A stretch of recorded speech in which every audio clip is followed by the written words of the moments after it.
Hello students, career point education के YouTube platform पर एक बार फिर आपका स्वागत है। आज की क्लास में हम कोल इंडिया लिमिटेड की subsidiary company NCL Northern Coalfields Limited के द्वारा जारी की गई वैकेंसी लेकर आए हैं, जो कि एक महारत्न कंपनी है। तो चलिए आगे बढ़ते हैं, देखते हैं एनसीएल के द्वारा जारी की गई पूरी वैकेंसी, पूरा नोटिफिकेशन किस पोस्ट के लिए है, कितनी पोस्ट हैं।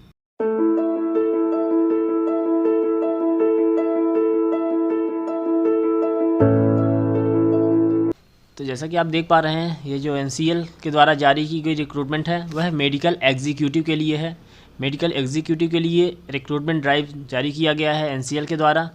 इसमें जो है कुल 3 कैटेगरी हैं पोस्ट की: senior medical specialist, senior medical officer और सीनियर मेडिकल ऑफिसर डेंटल।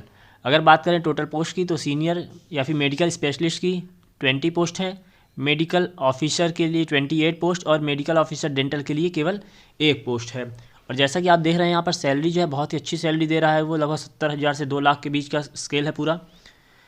ठीक, फिर इसके बाद में उन्होंने पूरा जॉब का प्रोफाइल दे रखा है कि जो ये जॉब होगी आपकी medical emergencies, mine, project establishment, hospitals के लिए होगी।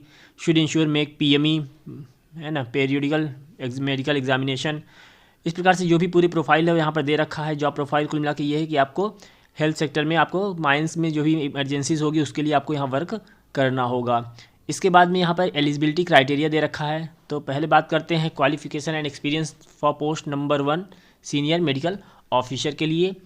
तो for general surgery, medical medicine and pulmonary medicine, minimum qualification is MBBS from recognised institute college approved by Medical Council of India. यानी कि MCI के द्वारा रिकॉग्नाइज इंस्टीट्यूट से आपको MBBS की डिग्री होनी चाहिए आपके पास में, और साथ ही साथ minimum 3 year post qualification experience भी होना चाहिए। पोस्ट नंबर 2 की बात करें मेडिकल ऑफिसर के लिए, तो यहाँ भी general surgery, medical medicine and pulmonary medicine, minimum qualification is MBBS from recognise institute college approved by Medical Council of India. यहाँ भी MCI के द्वारा अप्रूव्ड कॉलेज या इंस्टीट्यूट से MBBS की डिग्री आपके पास में होनी चाहिए। फिर पोस्ट नंबर 3 की अगर बात करें, तो यहाँ पर MBBS from recognise institute college approved by MCI। तो MCI के द्वारा रिकॉग्नाइज इंस्टीट्यूट से MBBS की डिग्री होनी चाहिए। और पोस्ट नंबर 3 जो कि डेंटल है, तो यहाँ पे बोला है BDS from recognise institute college approved by Medical Council of India with 1 year post qualification experience from hospital और क्लिनिक। यानी कि आपको भी यहाँ पर ही MCI के द्वारा अप्रूव्ड इंस्टीट्यूट से BDS की डिग्री होनी चाहिए, साथ ही साथ एक साल का पोस्ट क्वालिफिकेशन एक्सपीरियंस हॉस्पिटल और क्लिनिक का होना चाहिए। अब बात करते हैं एज लिमिट की। तो एज लिमिट जो है वह सीनियर मेडिकल स्पेशलिस्ट के लिए 42 ईयर्स फॉर जनरल और अनरिजर्व, और medical officer including dental medical specialist in E3 grade is 35 years for general और अनरिजर्व। यानी कि यहाँ पर 35 ईयर मैक्सिमम एज लिमिट होगी। अगर बात करें रिजर्व कैटेगरी की, तो उसको गवर्नमेंट के नॉर्म्स के अकॉर्डिंग रिजर्वेशन दिया जाएगा। फिर बात करते हैं वैकेंसी का अलग अलग डिस्ट्रीब्यूशन। तो मेडिकल स्पेशलिस्ट E3 और E4 के लिए unreserved 7 post, EWS economically weaker section candidate के लिए 2 पोस्ट, OBC NCL के लिए 5, SC 4 और ST 2 पोस्ट हैं। इसी प्रकार से medical officer E3 general duty medical officer GDMO unreserved के लिए 10 post, EWS 3 post, 8 OBC non creamy layer, 5 post for SC and 2 post for ST। Medical officer dental in E3 grade, तो speciality क्या होगी, dentist, और यहाँ पर केवल 1 post है, वो भी किसके लिए है, OBC non creamy layer candidate के लिए है। तो इस प्रकार से टोटल पोस्ट का डिवाइडेशन किया गया है। ठीक, फिर इसके बाद में रिलैक्सेशन दिया है, तो वही same upper age limit is relaxable for 5 year for SC ST, 3 year for OBC NCL, PWD unreserved, 30 year for PWD OBC। मतलब इस प्रकार से जो भी गवर्नमेंट के नॉर्म्स है उसके अकॉर्डिंग आपको रिजर्वेशन दिया जाएगा। एक्स सर्विस मैन के लिए भी अलग रिलैक्सेशन है।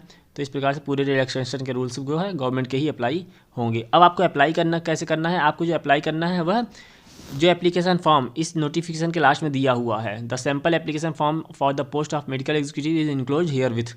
यानी कि जो फॉर्म दिया है उसको आपको क्या पूरी तरह फिल करके और उसमें प्रॉपरली अपने डॉक्यूमेंट अटैच करके आपको सेंड करना होगा।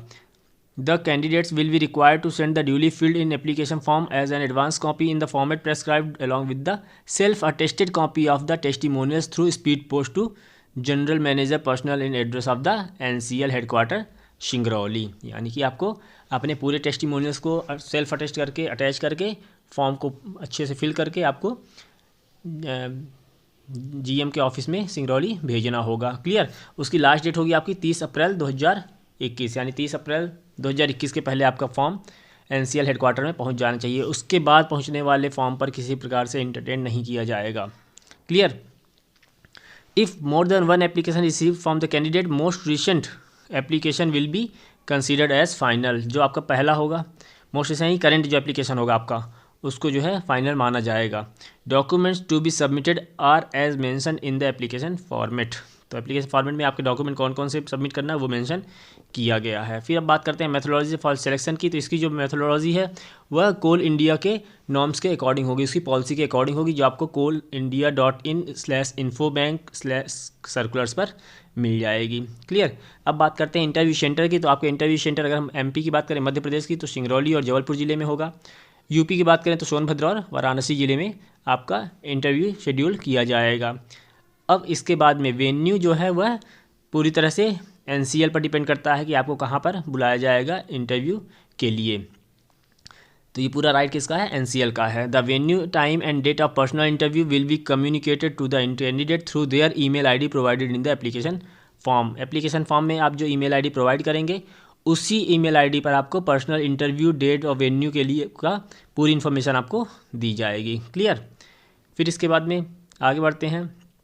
इसमें पूरे जो अदर टर्म्स कंडीशन वही है, आपको इंडियन कैंडिडेट होना चाहिए, Indian nationals are eligible to apply, है ना। एज, क्वालिफिकेशन, पूरी चीज़ें आपको देखना है उसको। अगर आप उसको फुलफिल करते हैं तो आपको इस फॉर्म को अप्लाई करने के लिए एलिजिबल होंगे। फिर इसके बाद में आगे बढ़ेंगे तो यहाँ पर पूरा ये देखिए आपको पूरा फॉर्म दे रखा है। आपको पोस्ट अप्लाइड फॉर, जिस पोस्ट के लिए आप अप्लाई कर रहे हैं वो पोस्ट का यहाँ पर ऑप्शन दिया गया है। फिर आपकी पूरी पर्सनल डिटेल मांगी गई है, आपको name, father's name, category, religion, date of birth, caste certificate, issuing authority, आपसे रिलेटेड जो भी जानकारी एनसीएल चाहिए है वो यहाँ पर दे रखी है। फिर आपकी यहाँ पे क्वालिफिकेशन का कॉलम दे रखा है, आपकी पूरी qualification, university, board, institute, year of admission, year of passing, total marks obtained, total marks, number of attempt, इस प्रकार से जो भी आपकी पर्सनल क्वालिफिकेशन है वो पर्सनल डिटेल और क्वालिफिकेशन है उसको यहाँ पर पोस्ट वाइज आप देखकर फिल करेंगे। ठीक। फिर इसी क्रम में आपको अपने पूरे टेस्टिमोनियल्स भी सेल्फ अटेस्ट करके लगाने हैं। अगर आप CIL एम्प्लॉई हैं तो इसके लिए आपको यहाँ पर ऑप्शन दे रखा है। क्रिमिनल केस कोई है तो उसके लिए यहाँ ऑप्शन दे रखा है। आपको हर फॉर्म को अच्छे से फिल करना है और इसको जो है इसमें सभी डॉक्यूमेंट और अपना फ़ोटो विथ सिग्नेचर पेस्ट करना है। क्लियर। अब दे रखा है यहाँ पे list of documents, photo copy to attach, recent passport size photo copy, date of birth proof, MBBS degree, valid registration certificate from MCI state medical council, MCI के द्वारा जो आपका रजिस्ट्रेशन की copy, compulsory rotatory training internship certificate, ठीक ना। आपको category certificate, PWD candidate हैं तो PWD सर्टिफिकेट, एक्स सर्विसमैन है तो service certificate in case of ex serviceman.